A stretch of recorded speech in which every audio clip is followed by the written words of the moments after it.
Merci Monsieur le Président. Madame la Ministre, le CHU Ambroise Paré de Mons a vécu pendant 3 mois une situation pour le moins inhabituelle.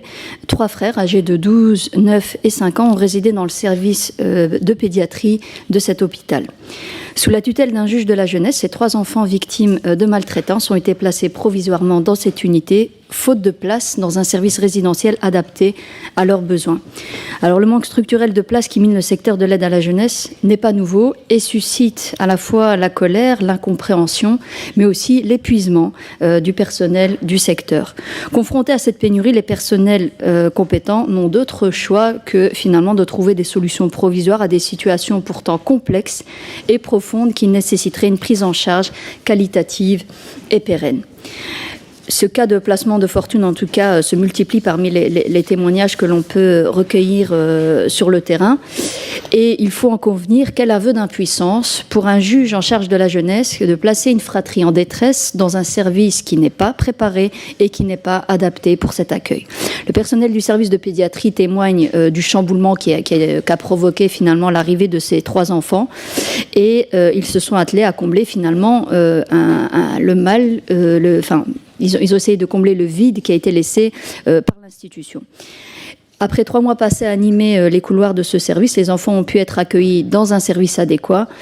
La question de la prise en charge de ces enfants victimes de maltraitance reste entière, au vu des témoignages du secteur, comme je l'ai dit, sur l'impossibilité des services à assurer pleinement ces missions. Et donc, Madame la Ministre, j'aurais aimé avoir votre regard sur cette situation.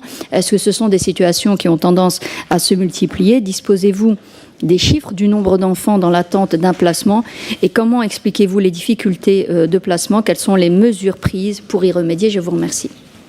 Merci. Madame la Ministre, à vous.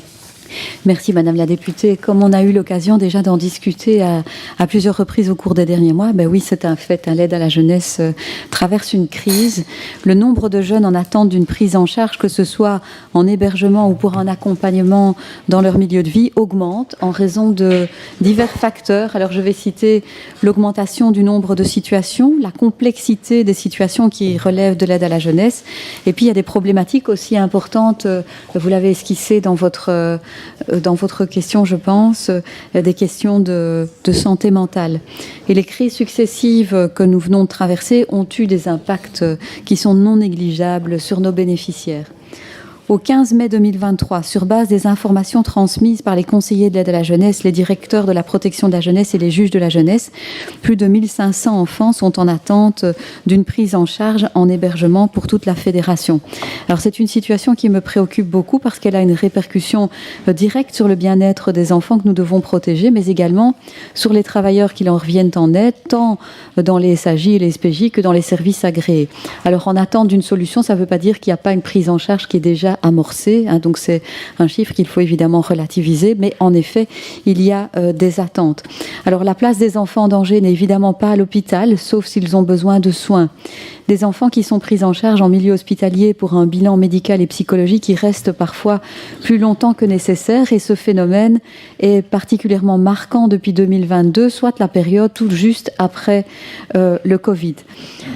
Les services d'hébergement agréés par l'aide à la jeunesse, y compris les services résidentiels d'urgence, sont fortement sollicités. Ce n'est pas neuf et on peut sans aucun doute y voir une conséquence des crises que nous avons traversées. Ce phénomène touche tout le secteur socio-sanitaire, donc également les collègues qui sont en charge de la santé mentale, par exemple. Les enfants, les jeunes, les familles ont davantage besoin d'aide et il faut bien reconnaître que tous les différents secteurs n'arrivent pas à tous les prendre en charge de manière adéquate et au moment où ils en ont le plus besoin, ce qui ne fait évidemment qu'aggraver la situation. Prendre en charge un enfant préventivement au moment où les premières difficultés se présentent, ça permet évidemment d'éviter des placements et ça permet de réduire la durée de ceux-ci. Alors bien sûr, on a envisagé des solutions dans mon secteur et j'indiquerai ensuite dans un deuxième temps dans quelle mesure il me paraît important de pouvoir aussi agir au niveau de la prévention en amont avec les services qui s'occupent de la première ligne. Vous savez que sur ma proposition, le gouvernement a validé jeudi dernier, donc il y a quelques jours, l'augmentation des prises en charge en famille d'accueil et pour les services qui effectuent un suivi en famille. Et donc c'est ainsi qu'il y aura 152 prises en charge supplémentaires qui vont débuter très rapidement, donc le 1er septembre.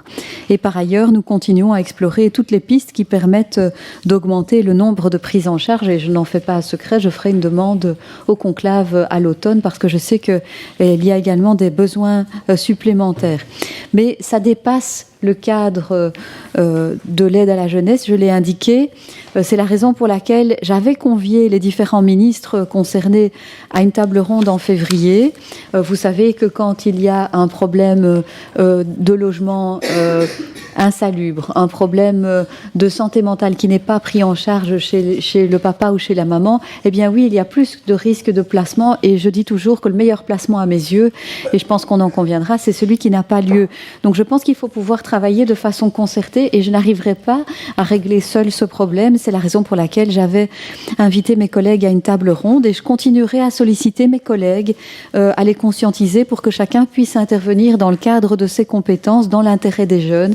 Il y a des compétences en santé mentale, il y a des compétences en matière de logement, il y a des compétences en matière d'aide sociale de première ligne qui doivent être mobilisées pour que l'aide à la jeunesse soit moins sollicitée. On sait que l'aide à la jeunesse, c'est le dernier filet de sécurité et que tout ce qu'on peut faire en amont est essentiel. Si l'ensemble des services qui contribuent au bien-être des enfants et des familles sont saturés, eh bien, ce sont les plus fragiles qui ne peuvent plus être aidés par les services de première ligne. Et puis, ils finissent, hélas, par devoir frapper à la porte de l'aide à la jeunesse. Et là, c'est vraiment une question de société. C'est pour ça que j'en appelle souvent à, et je répète encore une fois, à véritable union sacrée ou de faire de l'aide à la jeunesse une cause véritablement nationale, parce qu'on voit bien que si on travaille uniquement sur le dernier maillon de la chaîne, eh bien, on n'y arrivera pas. On peut créer encore 200, 300, 500, 600 places. Ce qu'il faut faire, c'est essayer de travailler le plus possible en amont pour éviter qu'il y ait un problème de santé mentale chez un parent, un problème d'absence de logement, un problème, etc., etc. Donc, la souffrance de nos enfants et de nos jeunes, je pense que ça doit devenir une cause prioritaire pour l'ensemble des ministres qui exercent des compétences, que ce soit, bien sûr, en aide à la jeunesse. Il n'est pas question de sortir ça de notre champ de responsabilité. Ce n'est pas ça que nous faisons, puisque nous avons débloqué des montants pour les 152 prises en charge et j'ai indiqué que j'allais faire encore une demande supplémentaire. Mais il y a aussi des compétences en matière de petite enfance, d'aide à la jeunesse bien sûr, d'enseignement, en matière d'action sociale, en matière de santé mentale, en matière de logement, en matière d'emploi, en matière de travail, en matière de lutte contre la pauvreté. Il nous faut miser avant tout sur la prévention et l'accompagnement précoce des familles pour réduire les besoins de placement. C'est vraiment ça qu'on doit viser, c'est réduire les besoins de placement. Et il faut aussi aider les familles et éviter qu'elles basculent dans la pauvreté. Et j'ai demandé à mon administration de mener, en collaboration avec l'Observatoire de l'enfance, de la jeunesse et de l'aide à la jeunesse, une étude sur quoi ? Une étude sur l'évolution des difficultés rencontrées par les enfants et les jeunes pris en charge par l'aide à la jeunesse afin de mieux comprendre le phénomène et d'orienter la création de nouvelles structures, parce que les besoins ont l'air d'être partout, et donc je voudrais être sûre que quand on dégage des moyens, on puisse bien les orienter vers des priorités, et peut-être aussi ce qu'il faut faire, c'est faire évoluer les structures qui existent déjà. Et je pense qu'il faut aussi s'interroger sur ce qu'il y a lieu de mettre en œuvre pour limiter les durées de prise en charge, et plus particulièrement de placement. Parce que je pense qu'on est d'accord, et c'était l'objet de questions précédentes, à le retrait d'un enfant de son milieu de vie, il doit être le plus court possible. Or, ce qu'on voit, c'est qu'il y a plus de demandes de prise en charge et les prises en charge sont plus longues. Et donc, l'étude doit interroger ça aussi. Et pourquoi on n'arrive pas à avoir davantage de turnover au niveau des services et pourquoi il y a ce phénomène d'engorgement. Bien sûr, dans le respect des décisions des mandants. Il n'appartient pas ici de commenter les décisions de mandants, mais l'étude doit permettre d'expliquer pourquoi il y a davantage de demandes de prise en charge et pourquoi les prises en charge sont également plus longues. Voilà, donc une réponse en urgence qui a été prise la semaine dernière, une réponse à, je dirais, à moyen terme qui doit encore être trouvée, et puis surtout une réponse collégiale qui doit être apportée à la problématique. Je vous remercie. Merci. Réplique. Merci Madame la Ministre pour avoir dressé finalement cet état des lieux de la situation. On vous sent très concernée. Sachez en tout cas qu'on sera à vos côtés pour cette union sacrée, parce que je pense que vraiment cette prise en charge des personnes concernées par l'aide à la jeunesse, ça doit être un défi global. c'est pas audible. On ne peut pas entendre ce que nous relatent les travailleurs sur le terrain. On ne peut pas entendre que, faute de possibilité de placement, on laisse des enfants dans un milieu qui pose problème, où ils sont violentés, voire parfois parfois c'est de la négligence, parfois c'est vraiment de la violence, et on n'a pas de solution pour d'hébergement. Et ça, c'est vraiment un aveu d'impuissance. Et comme vous l'avez dit, l'objectif premier, évidemment, c'est de mettre ces enfants à l'abri, de pouvoir les accompagner. Et en même temps aussi, c'est d'éviter finalement cet épuisement professionnel des travailleurs de terrain qui se retrouvent à chaque fois à trouver des solutions à la petite semaine. On suivra ça avec attention, et en tout cas, comme pour vous, ce sera évidemment pour nous une priorité. Merci.